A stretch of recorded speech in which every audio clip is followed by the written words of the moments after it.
Our neighborhood is a peaceful place nestled beside a sprawling lake where kids grow up learning to fish, swim, and explore nature.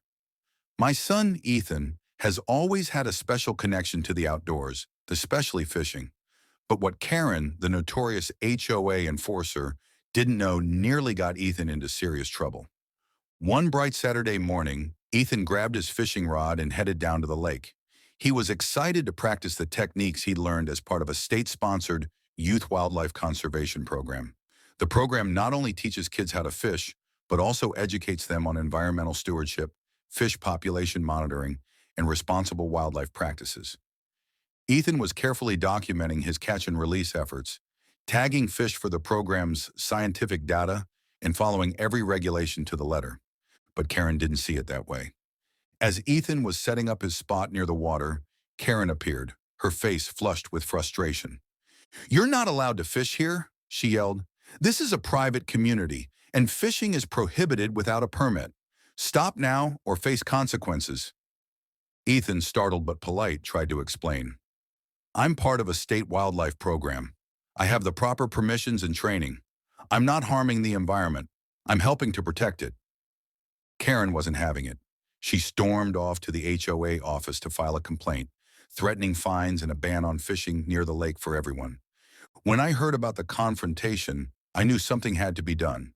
I called the state wildlife department and asked them to send a representative to the next HOA meeting. At the meeting, the wildlife official explained the educational program, the positive impact it had on youth, and the benefits to the local ecosystem. They detailed how Ethan and other kids were helping gather important data used to maintain healthy fish populations and protect native species. Several neighbors spoke up in support, recalling how fishing was a cherished pastime and how the youth program brought pride to the community. Karen sat quietly, her earlier anger replaced by reluctant attention. When it was her turn to speak, she admitted, "I wasn't aware of the program or the permits. I only want to keep our neighborhood safe and orderly." The board voted to officially recognize the state wildlife program and grant permission for participants to fish responsibly in designated areas. Ethan beamed with pride, his fishing rod now a symbol of stewardship rather than rebellion. Karen even attended a later youth fishing event, visibly impressed by the kids' dedication and knowledge.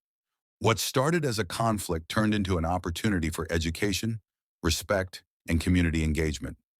From then on, the lake became a gathering place, not just for recreation, but for learning and preserving nature together. It's a reminder that sometimes a little understanding can turn confrontation into cooperation, and that the future often lies in the hands of those we least expect.